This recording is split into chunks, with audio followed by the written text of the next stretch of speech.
Alléluia. Amen. Alléluia. Amen. Bien-aimés frères et sœurs, j'ai une bonne nouvelle ce matin. Amen. Jésus est vivant. Le Saint-Esprit est parmi nous. Jésus-Christ est parmi nous. Alléluia. Oh, alléluia. La parole de Dieu dit, moi je suis dans la joie quand on me dit, allons dans la maison de l'Éternel. Alléluia. C'est dans sa maison qu'il envoie sa bénédiction. Il est bon que nous nous retrouvions ensemble. Amen. Le Seigneur envoie sa bénédiction dans ces lieux. Oh, alléluia, le Seigneur est tellement merveilleux. Il t'a gardé, il m'a gardé. Nous sommes réveillés ce matin, on n'a fait aucun effort, on n'a payé aucun prix. Mais nous avons constaté gratuitement que nous étions vivants. Le souffle de vie, on ne l'a pas payé, mais il nous l'a renouvelé gratuitement. Oh, c'est pourquoi nous devons lui être reconnaissants. C'est pourquoi nous devons apprendre à compter ses bienfaits. Et si nous regardons l'année 2025, il a fait tellement de bonnes choses dans nos vies. Et sachant être reconnaissants envers l'Éternel, le Dieu des armées, celui qui a fait les cieux et la terre. Alléluia, c'est pourquoi je vous prie de vous lever. Nous allons commencer ce moment. Alléluia. Oh, béni sois-tu, Éternel des armées. Seigneur, tu es le Tout-Puissant. Oh, nous te sommes reconnaissants. Oh, Dieu fidèle, nous te sommes reconnaissants. Merci pour ta fidélité. Cher Saint-Esprit, merci pour ta présence dans ce lieu. Oh, tu es là pour nous faire du bien. Seigneur, nous voulons diminuer afin de te laisser toute la place. Prends toute la place, Saint-Esprit, et conduis ce moment. Oh, béni sois-tu, Seigneur. Oh, gloire et louange à toi, Seigneur. Gloire et louange à toi, Seigneur. Oh, remercie, Seigneur. Alléluia. Merci toi. Alléluia.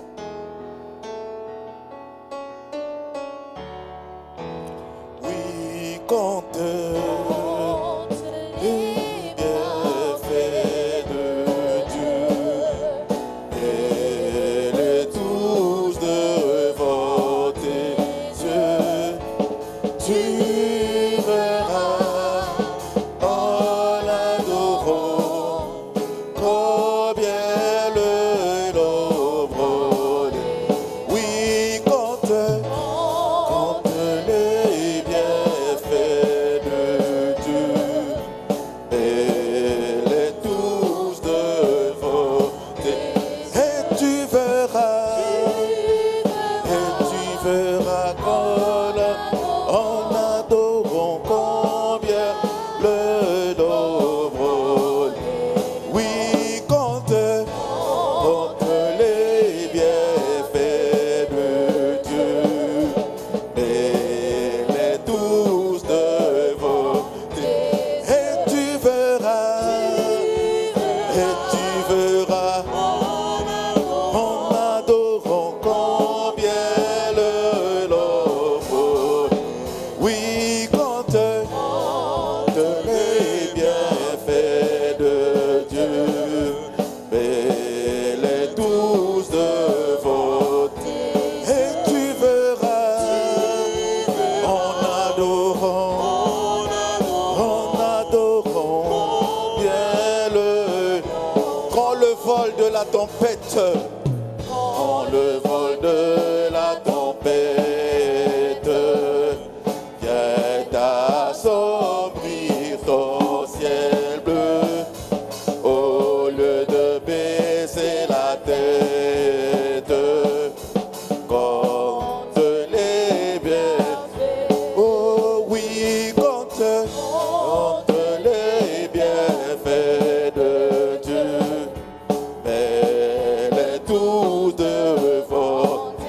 Et tu verras en adorant combien le nombre est. Quand sur la route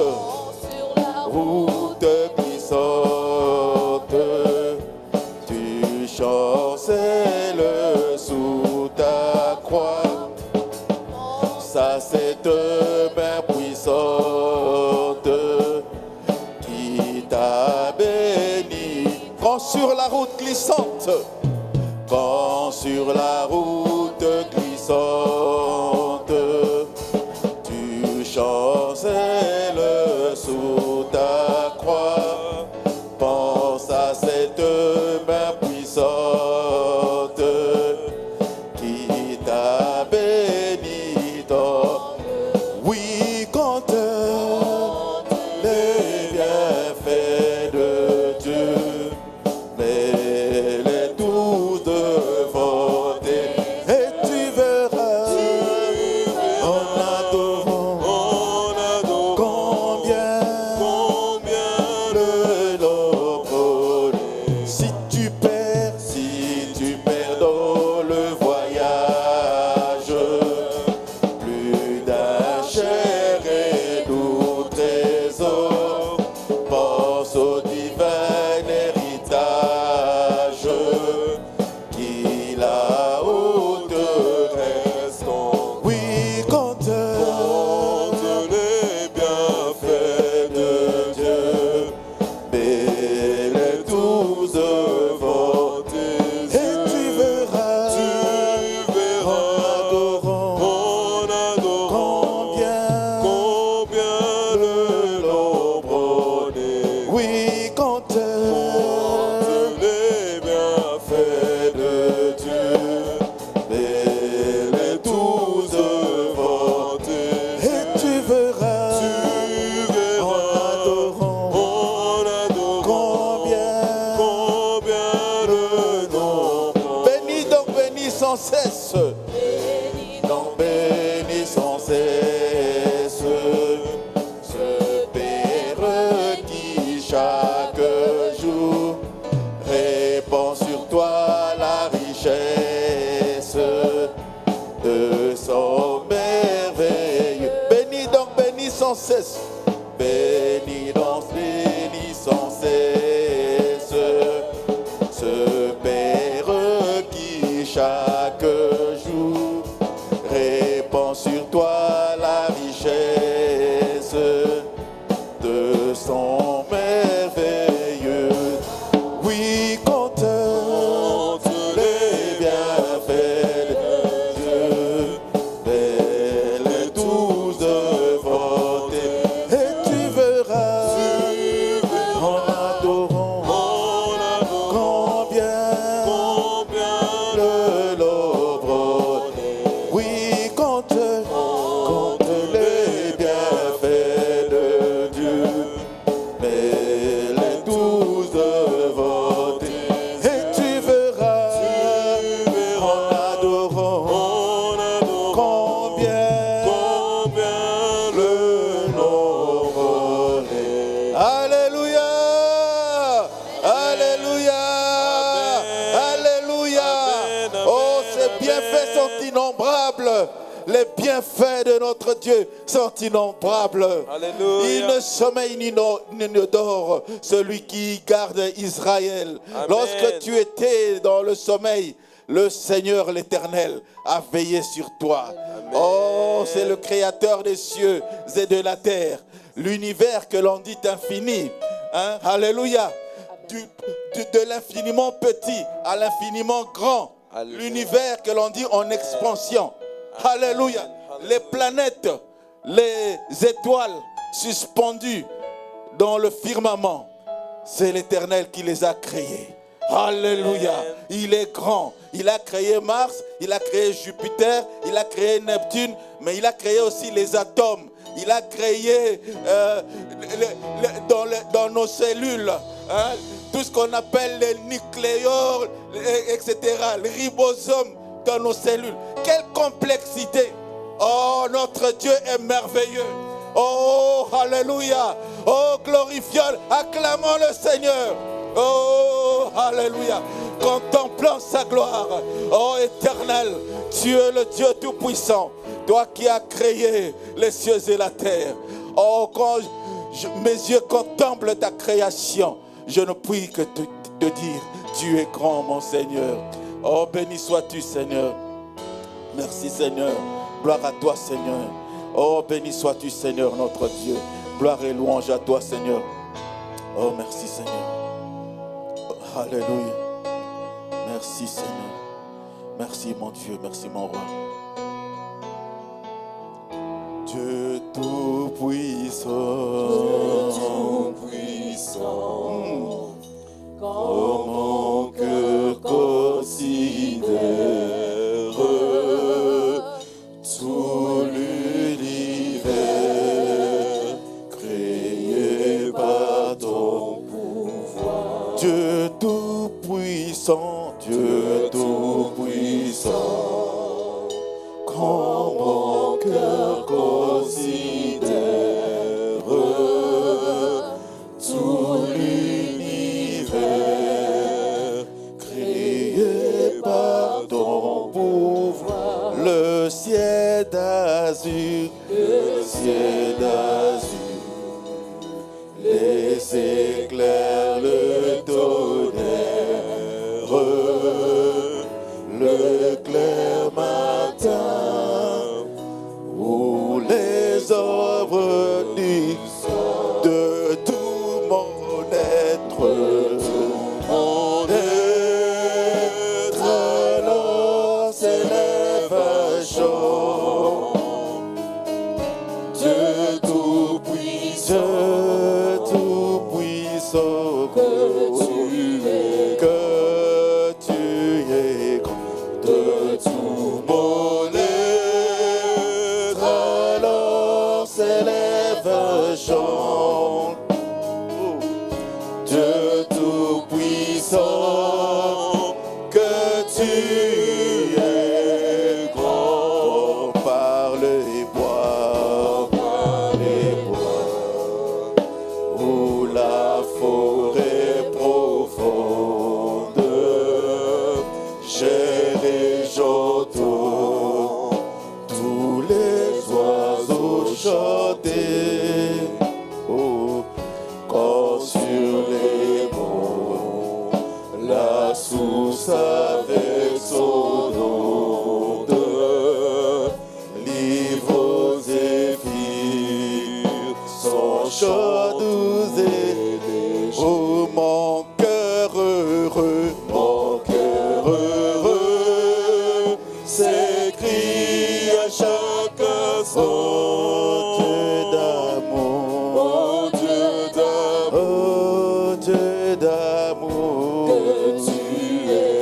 que tu es grand. Mon cœur heureux s'écrie à chaque instant. Oh Dieu d'amour, que tu es bon. Mais quand je sors, au sublime mystère, qu'un Dieu si grand, et puis penser à moi que son cher fils, est devenu mon frère, et que je suis l'héritier du grand roi. Mais quand je songe,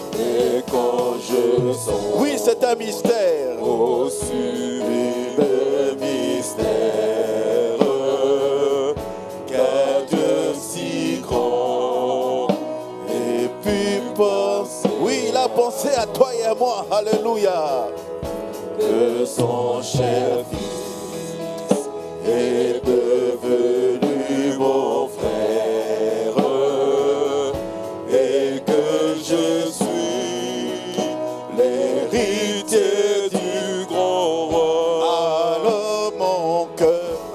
Alors mon cœur, prédit la nuit que tu es bon, que tu es beau, oh Dieu d'amour.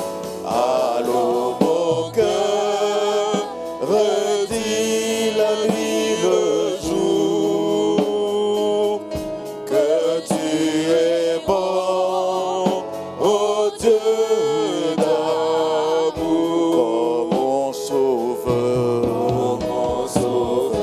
revient bientôt. Alléluia. Éclatant de lumière se lèvera de son trône éternel. Et que les sons,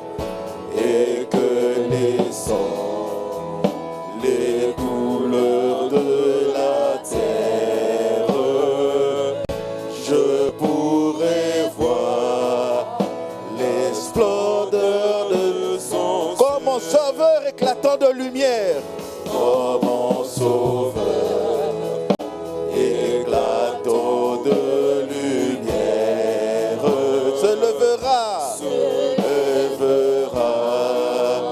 de son trône éternel. Et je laisserai les douleurs de la terre, alléluia. Et les sons, les douleurs de la terre, je pourrai le voir dans les cieux. Je pourrai voir les splendeurs comme mon sauveur éclatant de lumière, alléluia. Comme mon sauveur éclatant de lumière se lèvera de son trône éternel. Et que les sons, les douleurs de la terre, je pourrai voir les splendeurs de son ciel. Je redirai dans son divin séjour. Rien n'est plus grand,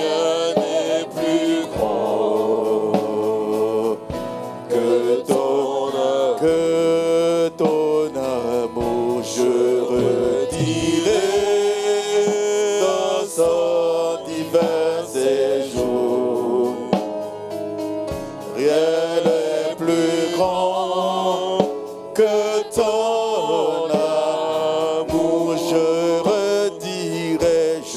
redirai dans son divin séjour. Rien n'est plus grand, rien n'est plus grand que ton amour. Je redirai dans son divin séjour. Rien n'est plus grand que ton amour. Je redirai dans son divin séjour. Rien n'est plus grand, rien n'est plus grand que ton amour. Je redirai dans son divin séjour. Rien n'est plus grand que ton amour. Alléluia. Oh, Jésus est vivant. Mon Seigneur est vivant. Il est le roi des rois, le tout-puissant. Alléluia. Sa puissance est dans ces lieux. L'onction de sa présence est dans ces lieux. Alléluia. Le Saint-Esprit est ici. Oh Jésus. Oh, alléluia. Nous ressentons sa présence. Il est ici. Oh, merci Seigneur Jésus. Oh, glorieux Seigneur. Oh, merci Seigneur. Merci mon Dieu. Oh, alléluia. Oh, merci. Tu nous fais tellement du bien. Merci pour ta présence. Merci pour ta présence, mon roi. El Shaddai. Oh, merci. Nous te saluons. Nous t'aimons, Seigneur. Nous t'aimons, notre Dieu. Oh, béni sois-tu. Oh, alléluia. Alléluia. Oh, je sens sa présence. Oh, c'est comme si je vais exploser. Oh, alléluia. Gloire, gloire, gloire. Merci, Seigneur. Merci, Jésus. Merci, Seigneur. Oh, il faut savoir saisir comme cette femme qui avait des pertes de sang, qui a saisi le pan de sa robe et elle a été guérie. Il faut savoir saisir la présence du Seigneur en ce moment. Alléluia, il est ici. Saisis sa présence. Merci Seigneur. Alléluia. Oh, gloire et louange à toi Seigneur. Oh Jésus de gloire. Oh, merci mon Dieu.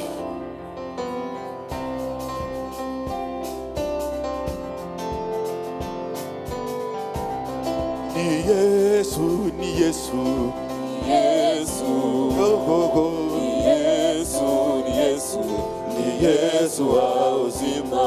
Ni Yesu, ni Yesu, Yesu, oh, oh, oh. ni Yesu, ni Yesu, ni Yesu wa uzima. Ni Mungu wa Mungu. Yesu, Oh, oh, oh. Yesu, ni Yesu, ni Yesu wa uzima. Aleshinda shetani. Yesu, Oh, oh, oh. Yesu, ni Yesu, ni Yesu wa uzima. Ni Mungu wa miracle. Yesu, Oh, oh, oh. Yesu, ni Yesu, ni Yesu wa uzima. Atabilele. Atabilele. Atabilele. Atabilele. Atabilele. Atabilele. Atabilele. Atabilele.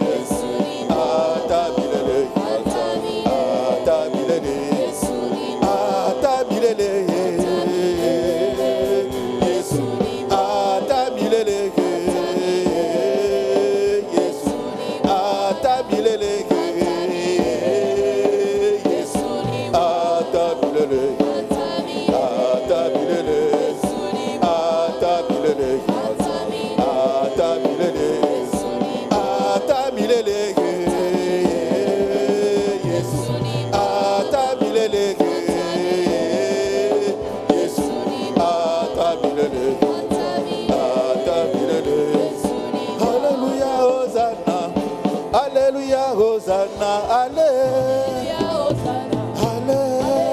Hosanna, Alléluia, Hosanna, Alléluia, Alléluia, Alléluia, Alléluia, Alléluia, Alléluia, Alléluia, Alléluia, Alléluia, Alléluia, Alléluia, Alléluia, Alléluia, Alléluia, Hosanna, Alléluia, Hosanna, Alléluia, Alléluia, ya Masia, Alléluia, Hosanna, Satana, Alléluia, Hosanna, Golgotha, Alléluia, Hosanna, Satana, Alléluia, Hosanna, Alléluia, troisième jour, Alléluia, Hosanna, Alléluia, ya Masia, tu as vaincu la mort à la croix de Golgotha, au mont Golgotha, tu as vaincu Satan, tu as vaincu la mort. Ah, alléluia, alléluia, alléluia, alléluia, alléluia, Hosanna, alléluia, alléluia, alléluia, alléluia, alléluia, alléluia, Hosanna, alléluia, alléluia, alléluia, Hosanna, alléluia, Hosanna, amen. Oh, alléluia, alléluia, gloire à Dieu, gloire à Dieu, gloire à Jésus, le vainqueur de Golgotha, alléluia. Oh, alléluia. Nous allons tout doucement préparer nos cœurs à écouter la puissante parole de Dieu. C'est la partie la plus importante, l'écoute de la parole de Dieu. Manger la parole de Dieu, nous nourrir de la parole de Dieu, c'est la partie la plus importante. C'est pourquoi nous allons préparer nos cœurs. Nous allons préparer nos cœurs avec ce chant qui dit Dieu fidèle. Oh, béni sois-tu Seigneur, parce qu'il est fidèle. Parce qu'il est fidèle, il est au milieu de nous. Il est fidèle, il ne change pas. Oh, merci Seigneur. Gloire à toi, Seigneur. Oh, merci, Seigneur. Merci, Seigneur. Merci. Alléluia. Merci, Seigneur. Merci, Seigneur. Alléluia. Merci. Merci, Jésus. Merci, Jésus. Alléluia. Merci, Seigneur. Dieu fidèle. Alléluia. Dieu fidèle, tu ne changes pas.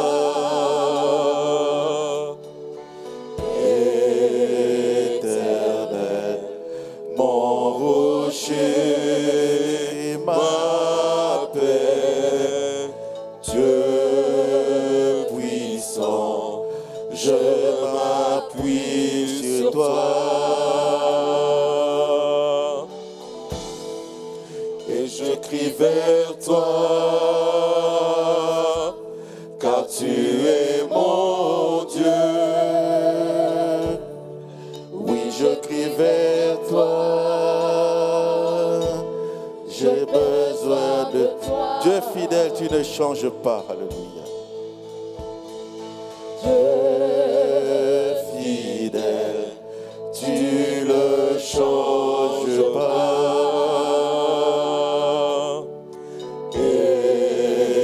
Éternel, mon rocher, ma paix, Dieu puissant, je m'appuie sur toi.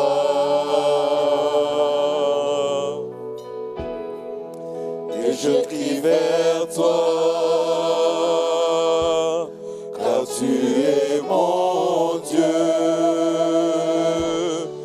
Oui, je crie vers toi, j'ai besoin de toi. Tu es mon roc, alléluia.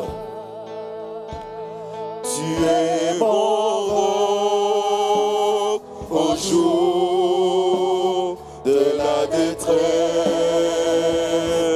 Et si je tombe, tu me relèves dans la tempête, dans l'amour me ramène au port. Tu es mon seul espoir, Seigneur. Tu es mon roc, tu es mon roc au jour de la détresse. Et si je tombe, tu me relèves dans la tempête, dans l'amour me ramène au port. Tu es mon seul espoir, c'est le. Tu es mon roc, tu es mon roc au jour de la détresse. Et si je tombe, tu me relèves dans la tempête, dans l'amour me ramène au port. Tu es mon seul espoir, Seigneur. Alléluia, alléluia. Oh, il est l'alpha, il est l'oméga, il est le commencement, il est la fin, il est le Seigneur. Oh, alléluia. Gloire et louange à toi, Seigneur. Merci, Seigneur. Alléluia. Il est l'alpha et l'oméga. Oh, merci, Seigneur. You are Alpha. You are Alpha.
give you, and we give you, and we give you. We give you all the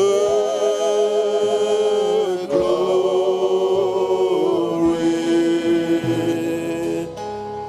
We worship you, oh Lord. You are worthy to be. And we give you, and we give you, and we give you. We give you all the glory.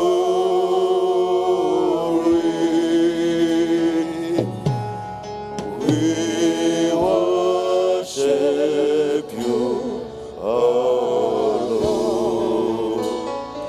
You are worthy to be praised. Acclamons le Seigneur, alléluia. L'alpha et l'oméga. Oh, merci Seigneur. Yeshua,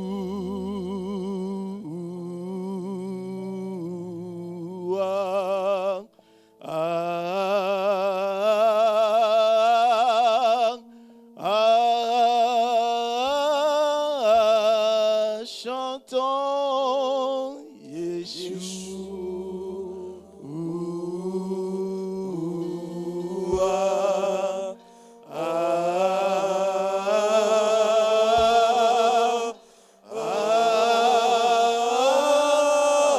Chantons Yeshua. Yeshua.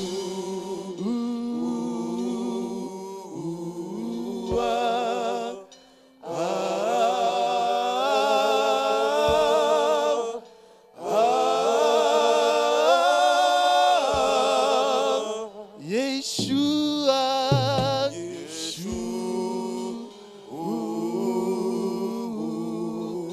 C'est le nom de Jésus-Christ. Chantons Jésus, c'est le roi dans ces lieux maintenant, qui prenne contrôle de tout. Oui, Yeshua. Yeshua.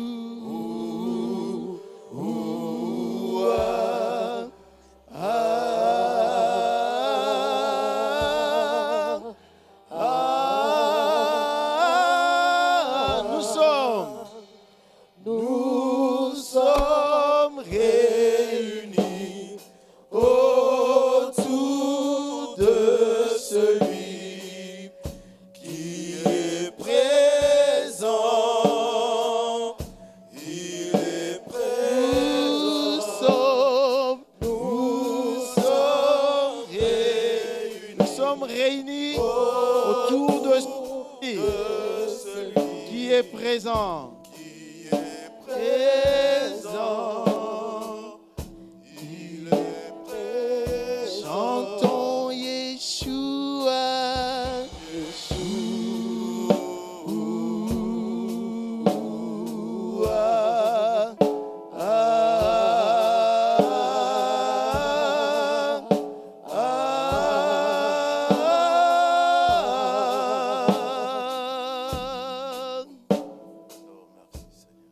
Nous sommes réunis autour de celui qui est présent. Nous savons que tu es présent parmi nous. Et si nous avons convergé dans ces lieux, c'est parce que nous savons que tu es présent. Esprit de vie, Esprit de Dieu, accompagne-nous. Je demanderai à l'Église de passer 1-2 minutes à l'intercession, intercéder pour ces moments que l'Esprit de vie parle à chacun de nous.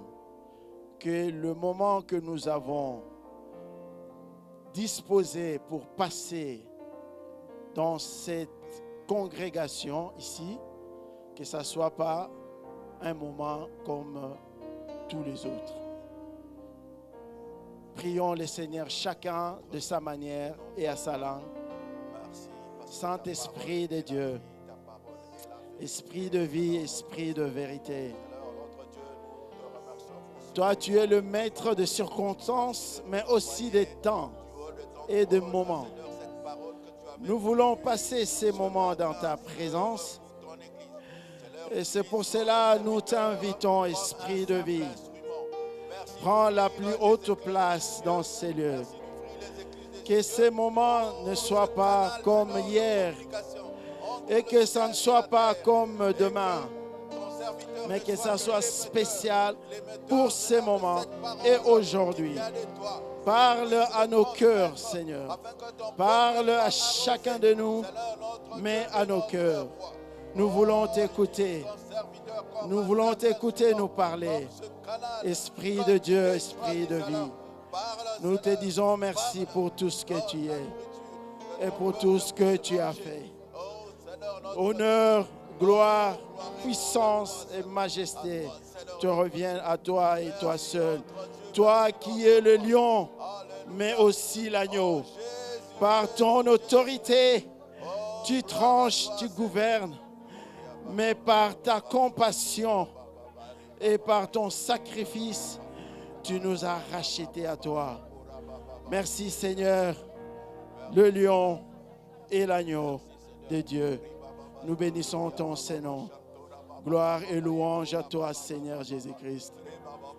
Alléluia. Nous allons déclarer notre confession de foi.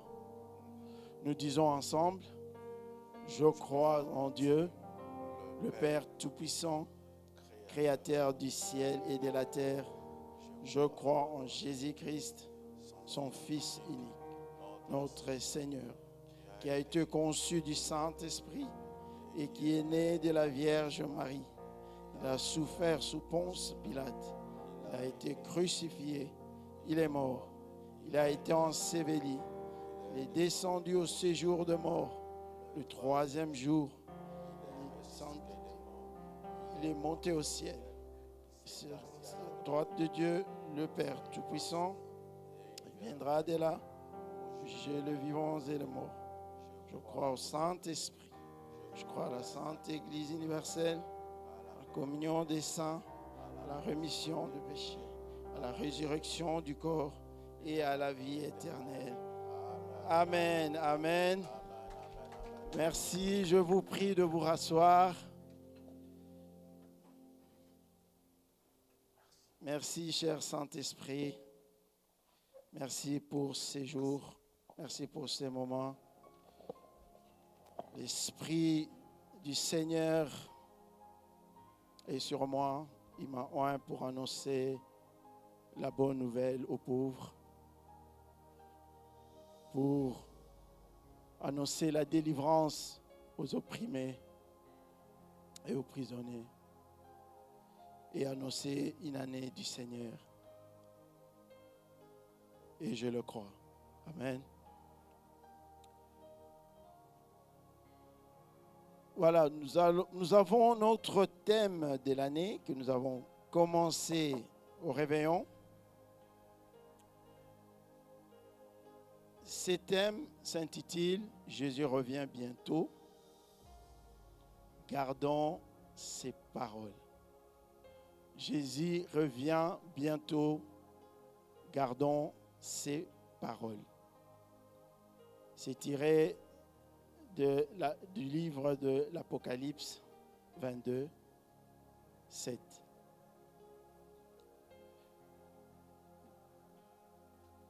Aujourd'hui, je vais essayer de survoler sur ça et dans le même élan, je vais parler un peu de l'auteur de ces livres Apocalypse, qui est l'apôtre Jean.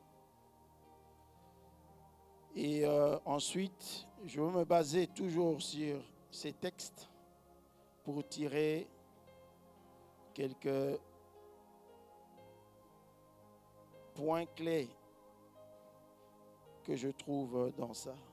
J'aimerais commencer par lire ces passages. Je vais lire en 3 versions pour que ça m'aide à comprendre un peu mieux.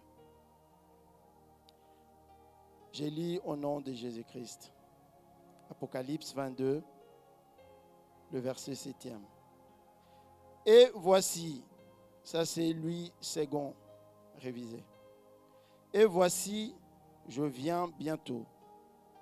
Heureux celui qui garde les paroles de la prophétie de ces livres. Je vais lire Tob ou Théobé.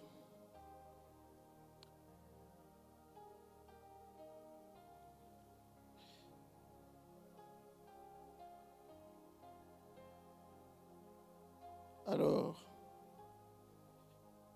Théobé me dit, voici, je viens bientôt. Heureux celui qui garde les paroles prophétiques de ces livres.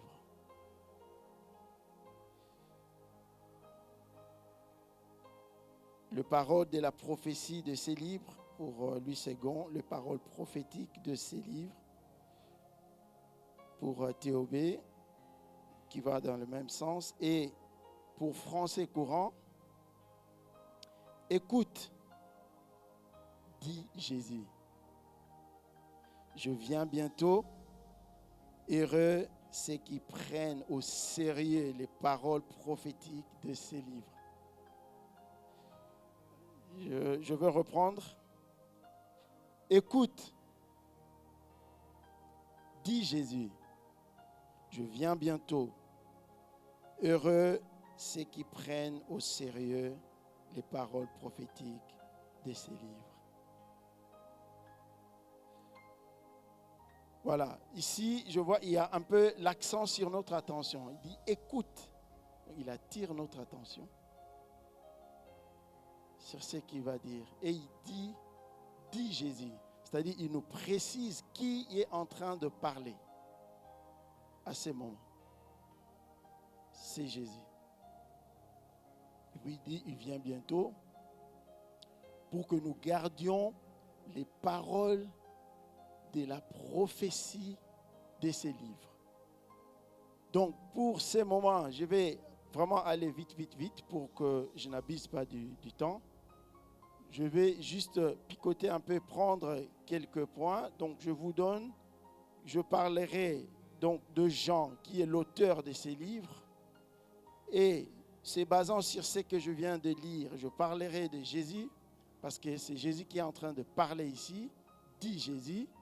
Je vais parler vraiment bref de lui. Je ne parlerai pas de bientôt. Par contre, je parlerai de ces livres, parce que ce sont les paroles prophétiques du livre. Quel livre? Est-ce le livre que nous appelons la Bible? Est-ce le rouleau que d'aucuns appellent la Torah? Est-ce des manuels bibliques qui sont des supports qui vont avec les écritures, des encyclopédies, des dictionnaires bibliques et autres? C'est quoi ces livres? Quel livre parle-t-on ici? Voilà, pour parler de Jean, d'abord quand je lisais ici, je me sentais dans cet apocalypse, c'est-à-dire dans ces chapitres, la fin, parce que 22 c'est la fin de l'Apocalypse ou la révélation, je me sentais comme si j'étais dans les livres de Genèse. Parce que je commençais par lire à partir du verset 1er, je ne vais pas sauter directement au 7e. Si vous voulez vraiment comprendre ça, commencez à partir du verset 1er. jusqu'à la fin. Et là, vous allez comprendre, c'est comme si la fin de l'Apocalypse, c'est le début de Genèse.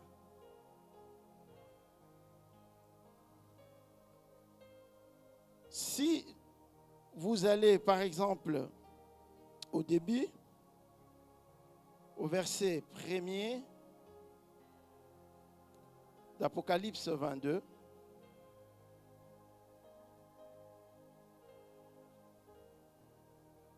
voilà.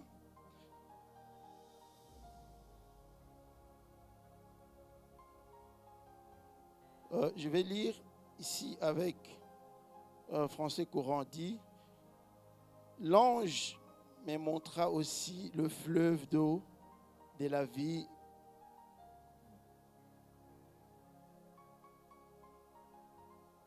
brillant comme du cristal qui jaillissait du trône de Dieu et de l'agneau. Ça, c'est le début. Il parle de ce fleuve que, si vous vous souvenez, dans le jardin, il y a ce fleuve qui est au milieu.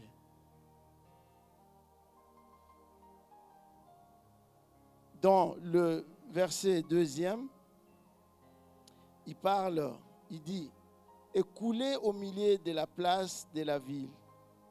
De chaque côté du fleuve se trouve l'arbre de vie qui donne de fruits 12 fois par an. Une fois chaque mois. Ces feuilles servent à la guérison des nations. Il parle de l'arbre de vie. Cet arbre de vie que Genèse nous parle, qui a été prohibé, qui a été empêché à l'homme de pouvoir toucher, l'arbre de vie. Après avoir péché, Dieu a fait de sorte d'empêcher les hommes de manger cet arbre. Si vous lisez à Genèse, vous allez voir l'utilité de cet arbre. Ça consistait à donner la vie éternelle à l'homme, l'arbre de vie. Et ici, dans la révélation que Jean a eue, on est en train de nous parler de cet arbre qui nous sera donné à manger. Il dit pour ceux qui vont laver les robes, c'est à ceux-là que Dieu donnera de manger de cet arbre. C'est-à-dire de racheter que nous sommes. L'arbre autrefois interdit. Mais pour nous, ça nous a été octroyé de vivre éternellement. N'est-ce pas merveilleux? Nous les moindres.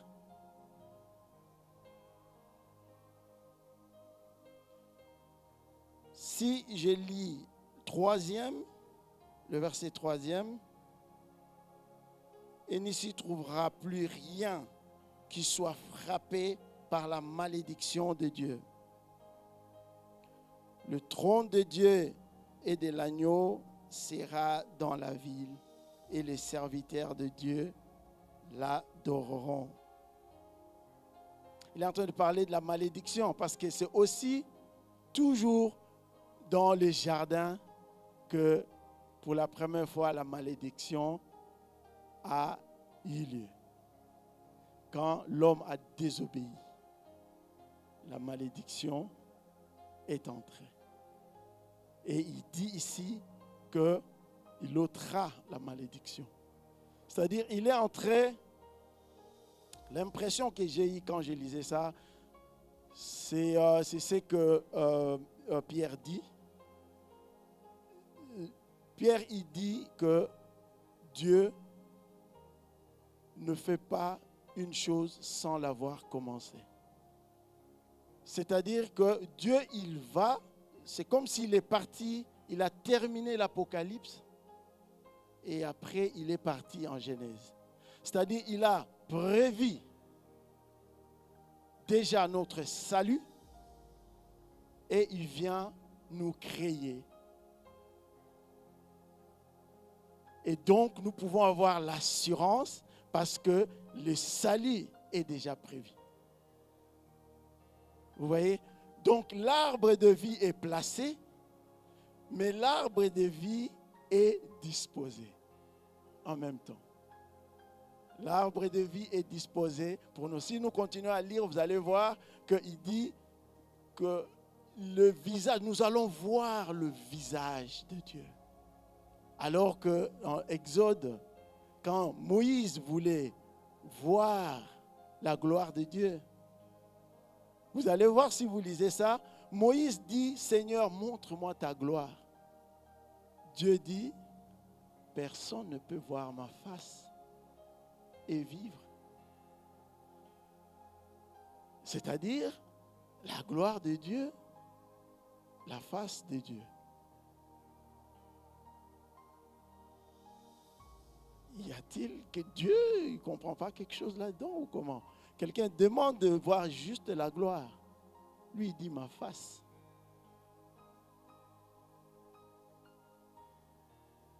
Ma face. Il dit non, je passerai, je te laisserai voir ma bonté. Je te laisserai voir ma bonté qu'il a déclarée. Vous vous souvenez à la création, quand Dieu crée, il dit que Dieu vit que tout était bon. Ce qu'il a créé était bon. Ce qu'il a créé était bon. Ce qu'il a créé était bon. Si vous voulez voir la bonté de Dieu et que vous n'arrivez pas à le voir, à le quantifier ou à le détecter dans votre vie, allez lire ce qu'il a fait. Ne fût-ce que Genèse va vous dire que c'était déclaré bonté de Dieu. À la création, bonté de Dieu, bonté de Dieu, bonté de Dieu, bonté de Dieu.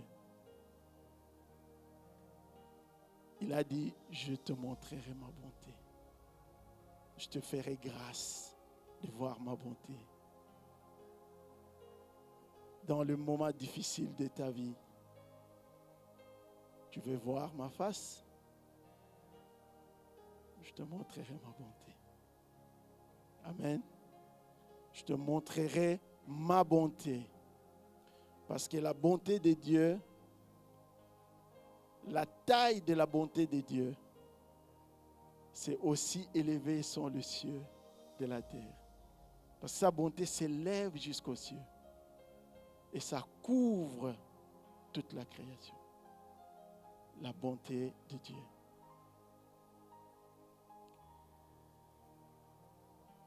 Qui est Jean? Jean, d'aucuns disent que par rapport aux représentations faites, Jean était le plus jeune de 12.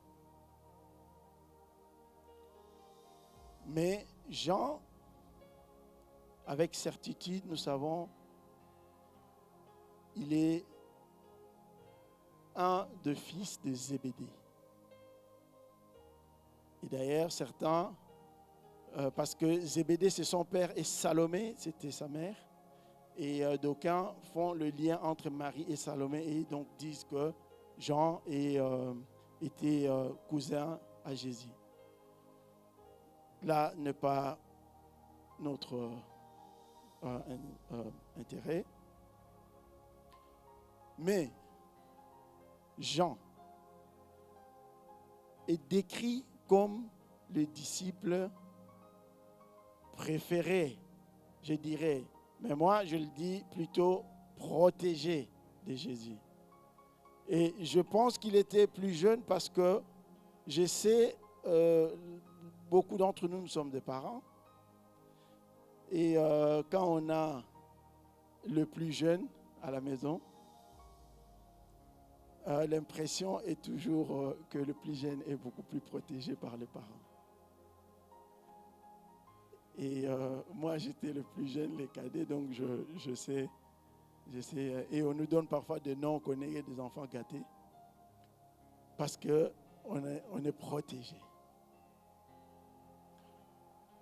Jean était très souvent sur la poitrine de Jésus, comme l'illustration nous donne. C'est-à-dire, c'est un signe d'affection. Parce que moi, je me demandais pourquoi Jean, dans les synoptiques, donc c'est-à-dire dans les évangiles, parmi les 4, il y a le 3 qui raconte pratiquement la même chose. Matthieu, Marc et Luc. Jean est le seul qui se démarque. Et c'est le seul livre de tout le 66 qui nous montre pour la première fois la divinité de Jésus. Jean, dans son livre, quand il lit, c'est comme si c'est Jésus qui est en train d'écrire ça. Jean a commencé à entrer dans la profondeur, je pense, à cause de son intimité avec Christ. Jean dit, il donne d'abord la réalité de ce que Genèse nous donne. Genèse nous dit au commencement, Genèse 1:1, au commencement, Dieu créa le ciel et la terre.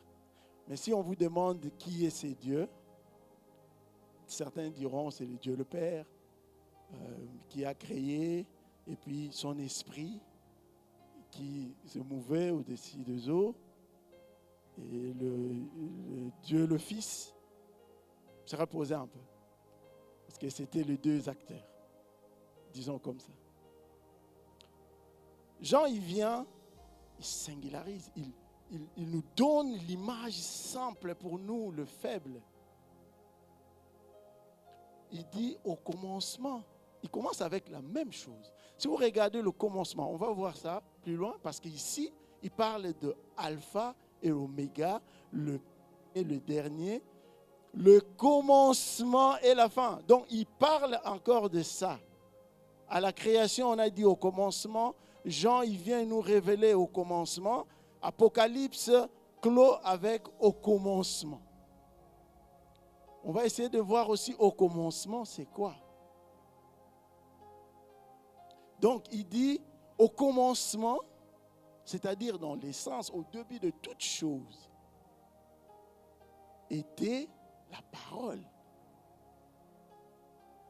C'est-à-dire ce qui était ombre, qu'on pouvait discuter, tout le monde pouvait donner son opinion. Dieu, c'était Dieu, c'était Dieu, c'était Dieu. Dieu, c'est qui? Les hindous, ils vont dire un autre nom. Les musulmans, les chrétiens, ils vont dire non. Parce qu'ils vont dire c'est Dieu. C'est Dieu. Jean, il dit, au commencement, était la parole. Là, ça change tout. Parce que maintenant, c'est clair. Ce qui était ombre est maintenant clair. Il dit, était la parole. Et la parole était avec Dieu. Et pas seulement, mais la parole était Dieu. Et il va renchérir pour dire que rien de tout ce qui a été créé n'a été créé sans elle. Donc si la parole a tout créé, qui d'autre a créé autre chose? Colossiens met encore le clou pour dire que tout a été créé pour lui et par lui. C'est-à-dire il a été l'auteur par lui et il a été le bénéficiaire pour lui. C'est à lui qu'on doit tout rendre parce que c'est lui qui a tout créé. Mais au commencement. Jean a eu cette révélation. C'est le seul ou le premier qui reçoit ça. Parce que si vous regardez dans la chronologie, les autres, ils ont écrit avant. Ils ont écrit avant lui. Et lui, c'est le seul qui est mort de mort naturelle, mais en dernier. Je vous épargne comment chaque apôtre est mort, mais je vous dis que chaque apôtre est mort cruellement. Aucun de 12. Même Matthias, qui a été révélé pour remplacer Judas Iscariote, lui aussi il a subi. Thomas a été percé par des lances des Indiens en Inde. Philippe, en Éthiopie, en Arménie, Barthélemy, Matthieu, qui était Lévi de nom, tous crucifiés.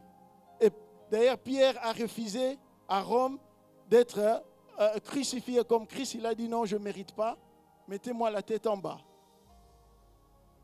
Ils ont tous accepté de mourir. Et même Jean, il a été plongé dans la citerne d'huile chaude pendant quelques temps et ils ont vu qu'il ne mourrait pas. Jean ne mourait pas, on l'a sorti. C'est comme ça qu'il est resté. Si vous étudiez cet apôtre, vous allez voir qu'avoir l'intimité avec Christ, c'est autre chose. Ça va vous distinguer des autres. Avoir l'intimité profonde avec Christ, même si nous sommes tous enfants de Dieu, mais il y aura des distinguos par rapport à l'intimité que vous avez avec le Seigneur. Et c'est le même Jean, après cette victoire qu'il a eue, d'huile chaude, on va prendre Jean pour l'amener dans la prison qui était sur l'île de Patmos. C'était une prison romaine. Pourquoi? Parce qu'il a refusé de participer au culte impérial à l'époque de l'empereur Domitien. Il a refusé à cause de la parole de Christ. Il a continué à évangéliser et on l'a amené là-bas.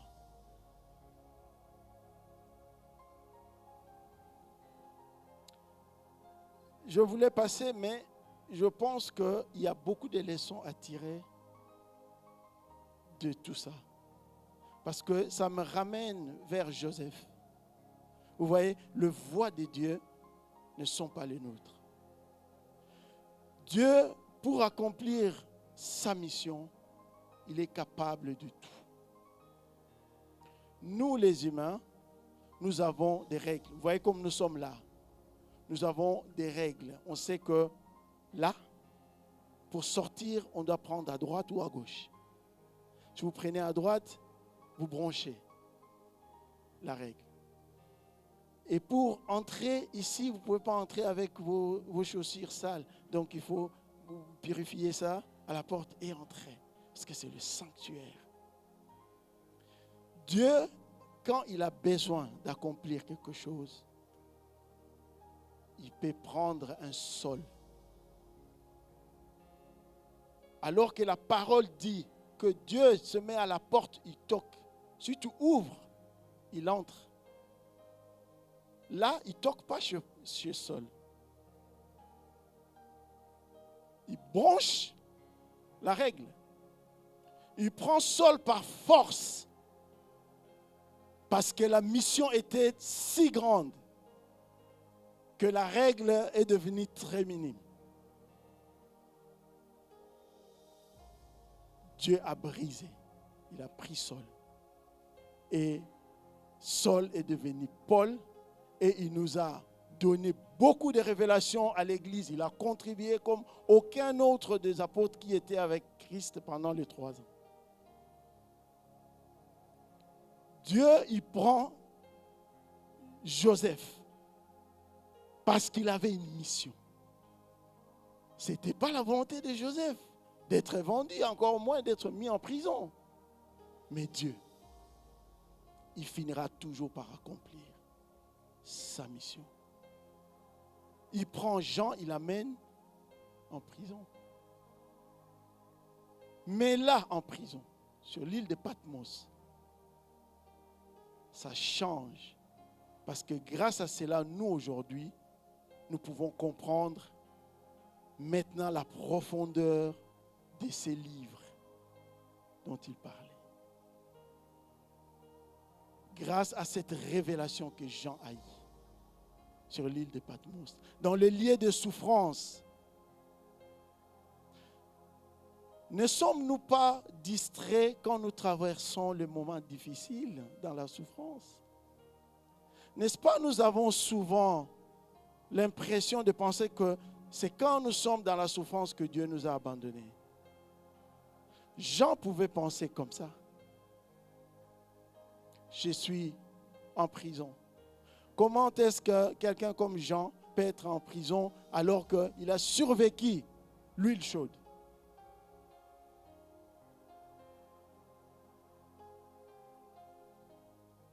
La bonté de Dieu s'élève jusqu'aux cieux. Si nous nous laissons conduire, si nous développons cette intimité avec Christ, nous allons voir des choses que Dieu a pour nous. Ça dépasse notre entendement. Nous nous attendons au matériel, mais ce que Dieu garde, ce qu'il a fait à Paul, ce n'était pas le matériel. Mais aujourd'hui, nous citons le nom de Paul avec respect, parce qu'il a été disposé de cœur pour être servi par Dieu. Amen. Je vais avancer rapidement.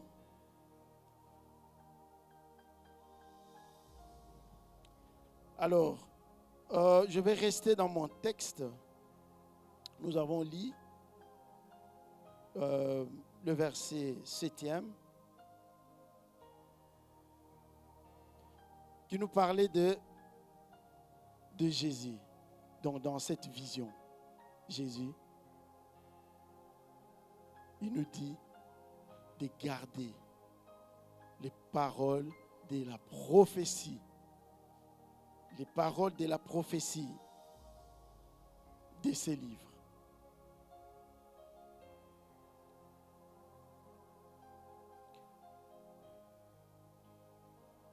Je vais lire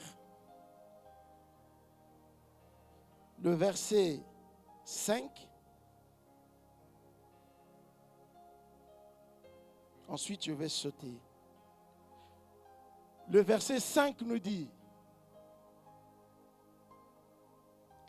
il n'y aura plus de nuit.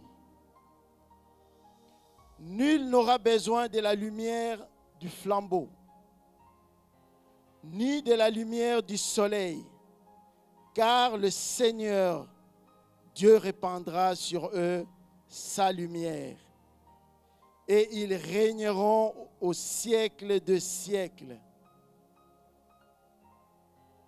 Il dit, nul n'aura plus besoin de la nuit.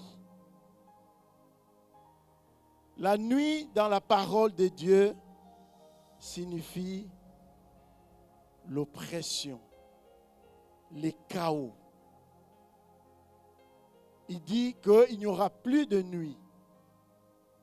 Il n'y aura plus de nuit pour ceux qui vont laver leurs robes, c'est-à-dire ceux qui seront dans le noces avec le Seigneur. Pour ceux-là, il n'y aura point de nuit. Pourquoi il n'y aura point de nuit? Parce que si nous lisons plus loin, nous allons voir que celui qui sera avec nous, Christ, il est appelé l'étoile brillante du matin. Il est l'étoile brillante du matin. Ça veut dire qu'il n'est pas seulement l'étoile, il est l'étoile brillante, mais du matin. En fait, l'étoile brillante du matin, c'est l'étoile qui s'élève vers 3 heures, c'est-à-dire l'étoile qui annonce la fin de la nuit et le début de la journée. C'est pour cela, c'est bien précisé, l'étoile brillante du matin, la fin de la nuit, l'oppression, les chaos, la souffrance, c'est ça ce qui est traduit par la nuit dans la parole. Et lui, dans la révélation que Jean a vue, il voit que l'agneau qui vient annoncer la fin de la nuit, la fin de notre souffrance. Mais ça, c'est dans la vision de Jean. Ce n'est pas quelque chose à venir, c'est quelque chose pour nous qui est manifeste déjà. C'est quelque chose qui est manifeste pour nous.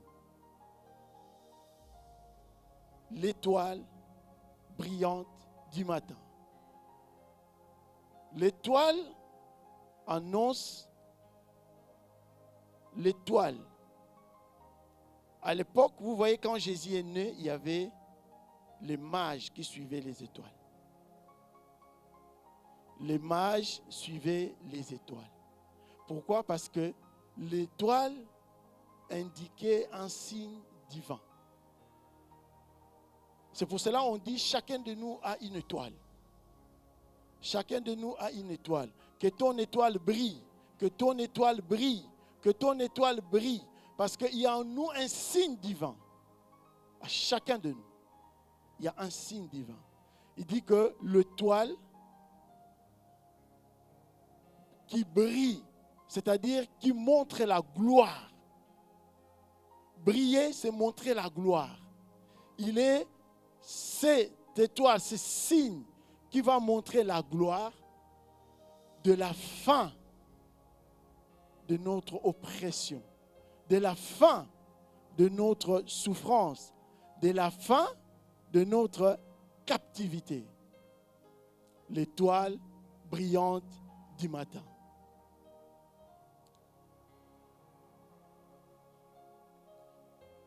Et ensuite,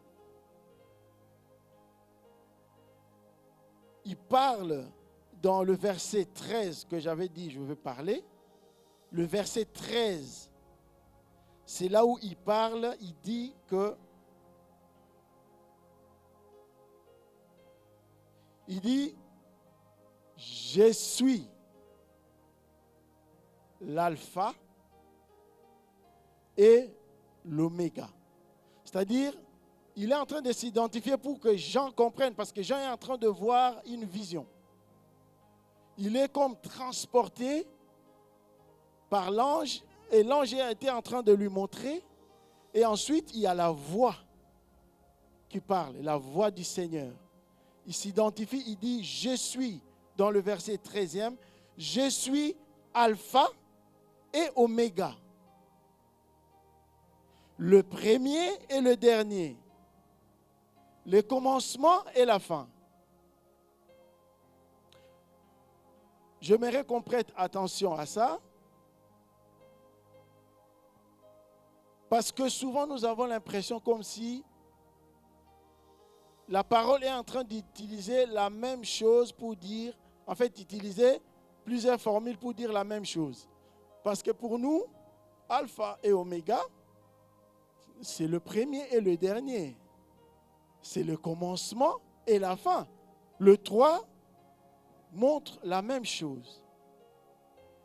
Mais ce qui est important de savoir, c'est que chaque allocution ici signifie quelque chose d'autre. Et c'est ça qui fait la différence.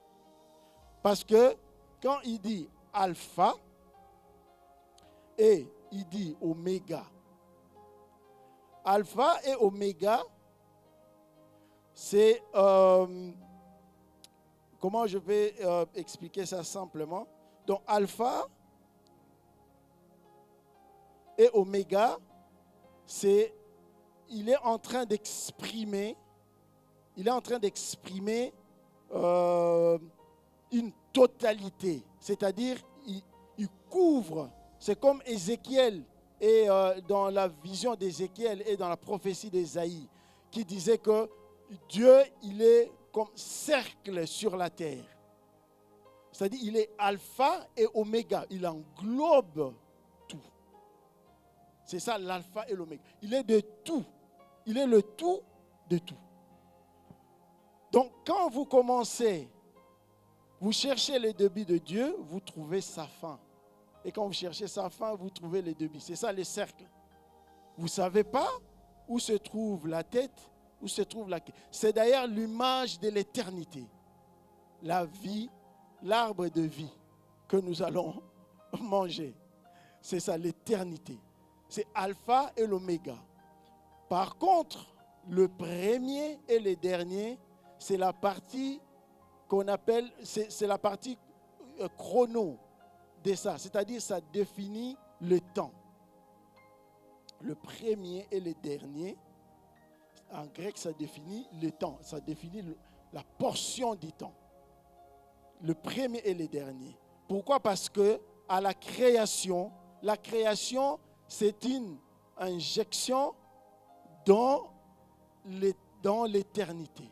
Vous voyez, c'est une interruption dans l'éternité.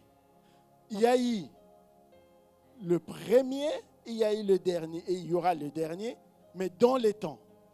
Dieu est éternel, il est circulaire, et dans le circulaire, il a fait une interruption, il a introduit les temps. Et il a introduit, dans les temps, il y a la création, et donc l'existence. Nous avons vu ça l'année passée, que les choses célestes sont des choses invisibles. Ce sont des choses qui sont éternelles. Mais les choses visibles sont des choses qui sont terrestres. C'est des choses qui ont un temps. Et donc, il injecte la création. Mais ce qui est plus important parmi les trois, c'est le commencement et la fin. Parce que c'est ça ce que nous avons dit en Genèse. Il a pris cette expression du commencement et de la fin. Le commencement et la fin. Il est le commencement de toutes choses et la fin de toutes choses. Donc, je vais aller un peu vite sur ça.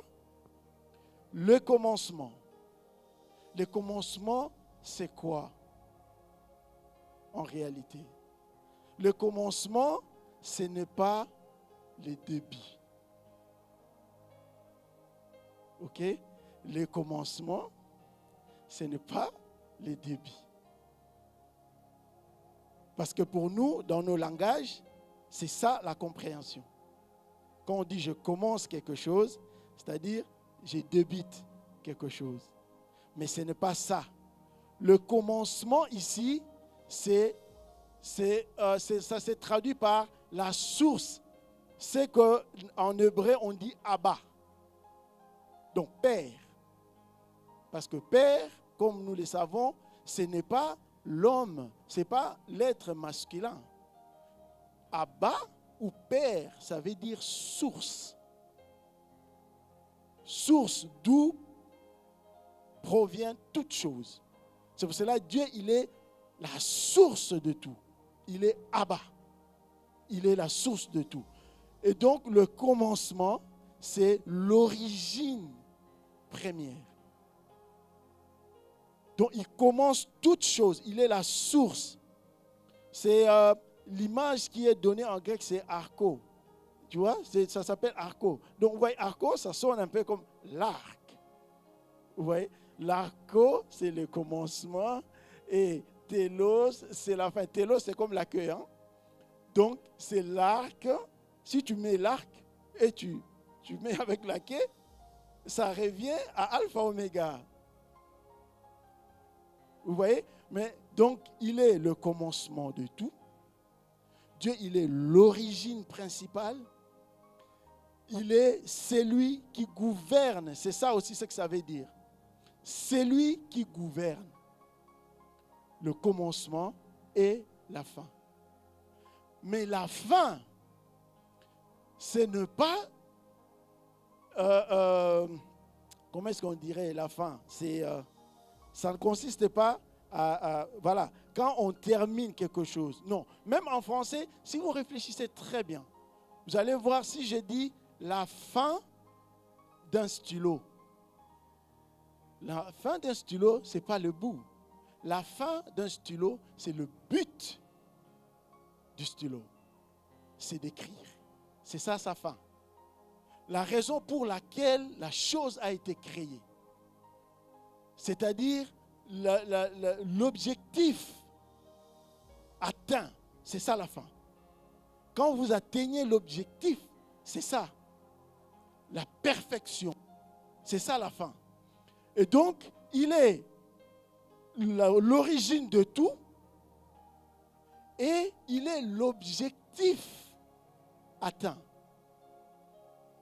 C'est ça le commencement et la fin. Vous comprenez?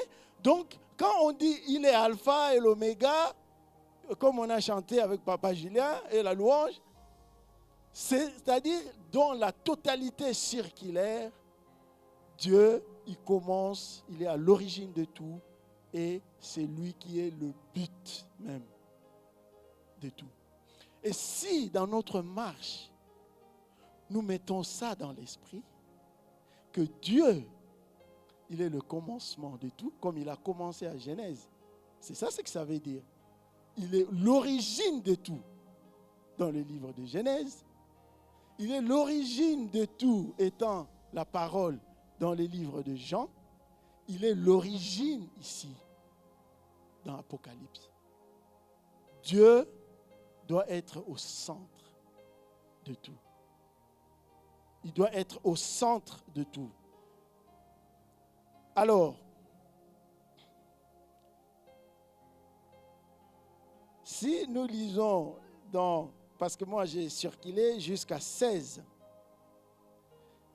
À 16, je vais lire ça rapidement. Moi, Jésus, j'ai envoyé mon ange pour vous révéler tout cela dans les églises. Je suis le descendant de la famille de David, l'étoile brillante du matin. C'est ça ce que je viens de développer. Donc, il dit, il est le rejeton de David. C'est-à-dire, il est le descendant de David.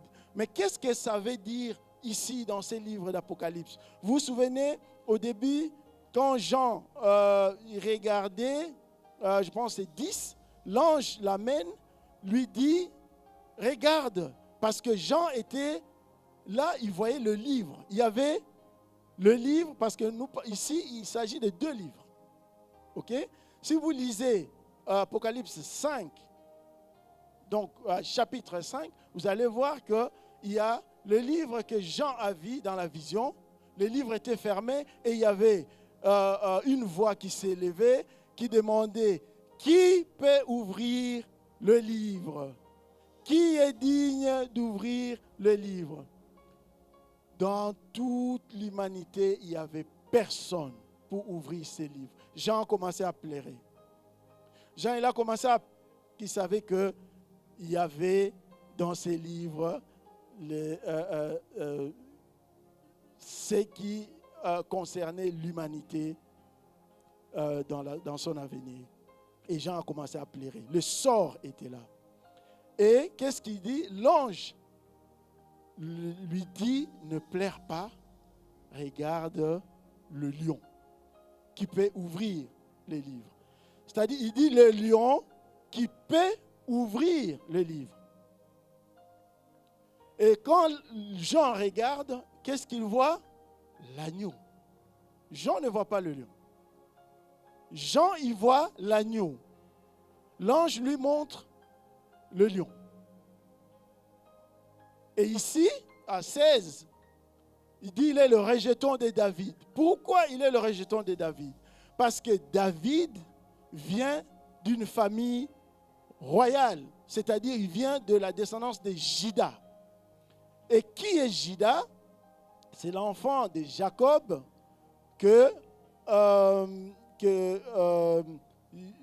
quand Jacob donnait la bénédiction à chaque enfant, il a dit, ça c'est, vous pouvez voir ça, Genèse 49, 9. Donc il a dit, Juda, c'est un lion, c'est un jeune lion. Et il dit, le sceptre ne s'éloignera pas de lui. Le sceptre, c'est le pouvoir. Il dit, ne s'éloignera pas de lui jusqu'à ce que viennent les Shiloh. Jusqu'à ce que viennent les Shiloh. Donc c'est pour cela Ésaïe dit que l'enfant qui naîtra, sur son épaule reposera la domination, la royauté de David. Parce qu'il est lion. Il est lion. Il peut trancher, il peut gouverner, il est lion. C'est parce qu'il est lion qu'il peut gouverner. Il a l'autorité pour déclencher les choses. Et en même temps, il est l'agneau. C'est-à-dire, le symbolique de lion, c'est le pouvoir. Il est le rejeton de David. Et l'agneau, c'est parce qu'il est agneau. Souvenez-vous, Rachel, qui est Rachel, ça veut dire brebis. La femme de Jacob.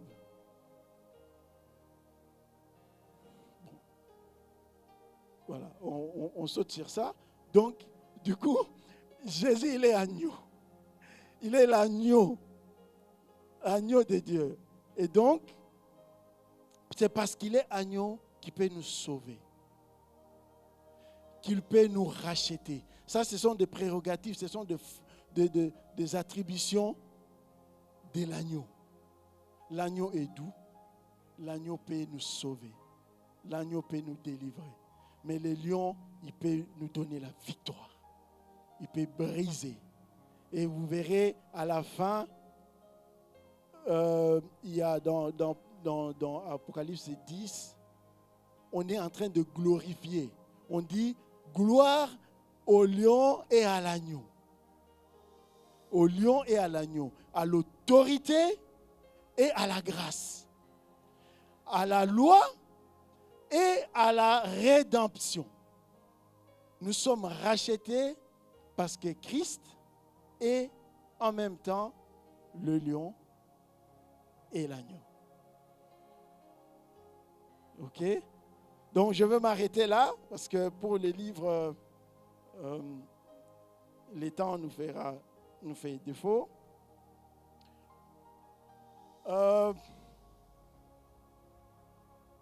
Je vais demander à l'Église de prier, de s'élever pour qu'on prie, pour qu'on scelle ces paroles, parce que Paul dit que nous sommes juste ceux-là qui arrosons.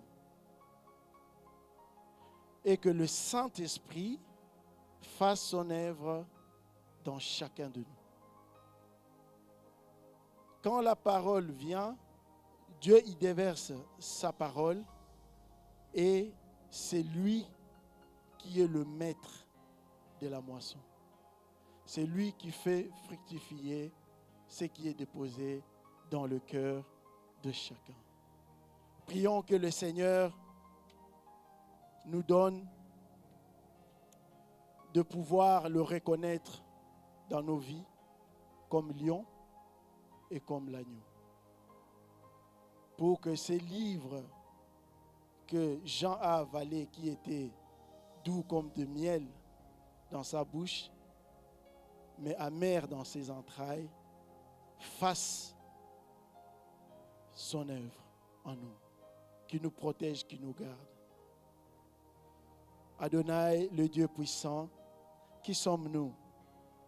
Voici ton peuple, Seigneur, c'est toi qui conduis les pas de chacun.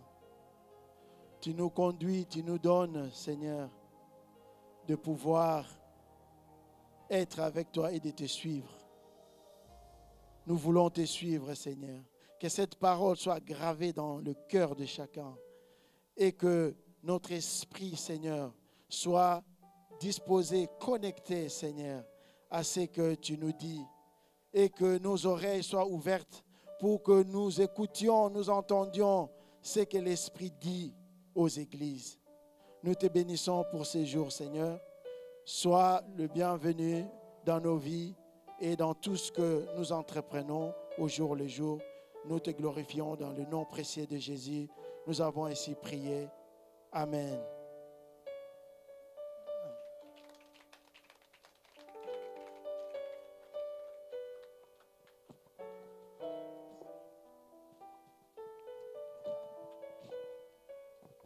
Gloire à Jésus. On applaudit le Seigneur, notre Dieu, le roi des rois, le Seigneur de seigneurs. Amen, amen, amen. Gloire à Jésus. Merci beaucoup, Papa Daniel, pour la bonne parole. Que le Seigneur te bénisse. Nous voilà au moment des offrandes et des dîmes, alors que on nous distribue les enveloppes, sœur Mireille.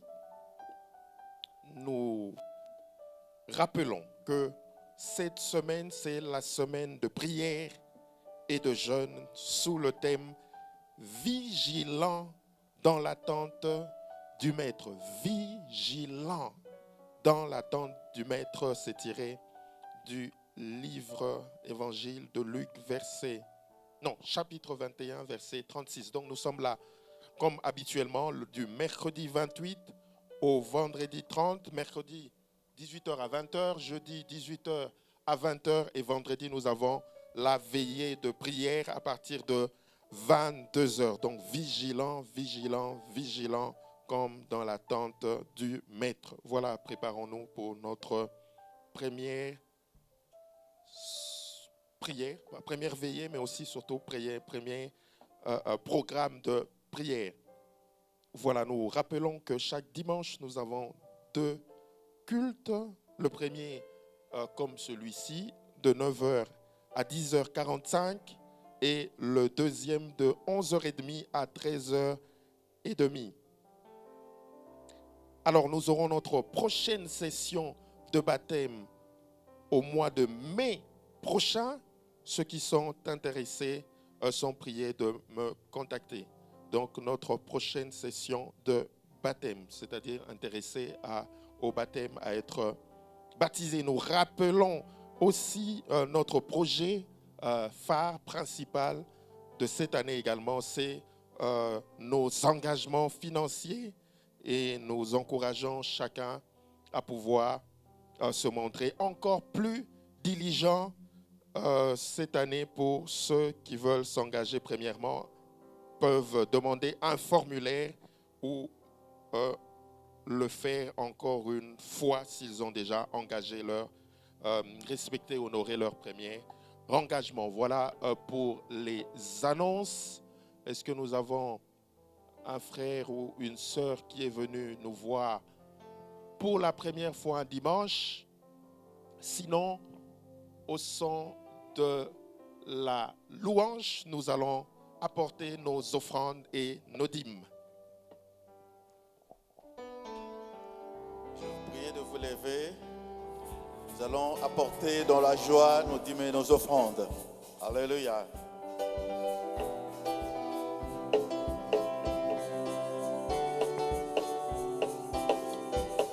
Akumama, Yesu akumama ye, nambo moinanga.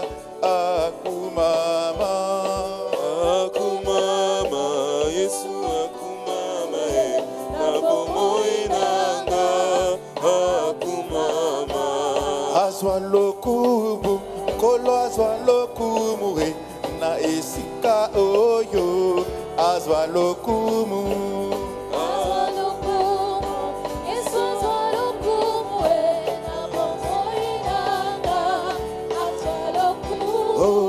Akozonga, Yesu akozonga ye, na mokili oyo, akozonga. Akozonga, Yesu akozonga ye, na mokili oyo, akozonga. Zwa lokumu, Yesu zwa lokumu he, na bomoi nanga, zwa lokumu he.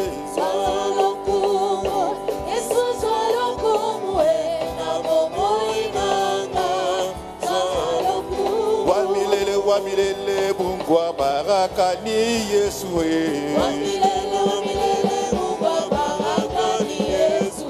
Wa milele, mungwa baraka ni Yesu e. Mungu wa baraka ni Yesu. Mungwa baraka. Ni Yesu. Mungwa baraka. Ni Yesu. Mungwa baraka. Ni Yesu. Mungwa baraka. Ni Yesu.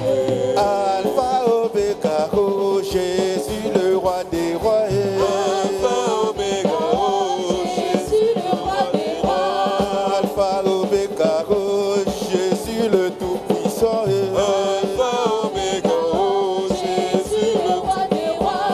Alpha Omega, oh Jésus le Fils de Dieu. Alpha Omega, oh Jésus le roi des rois. Mungwa baraka. Ni Yesu. Mungwa baraka. Ni Yesu. Baraka. Ni Yesu. Mungwa baraka. Ni Yesu.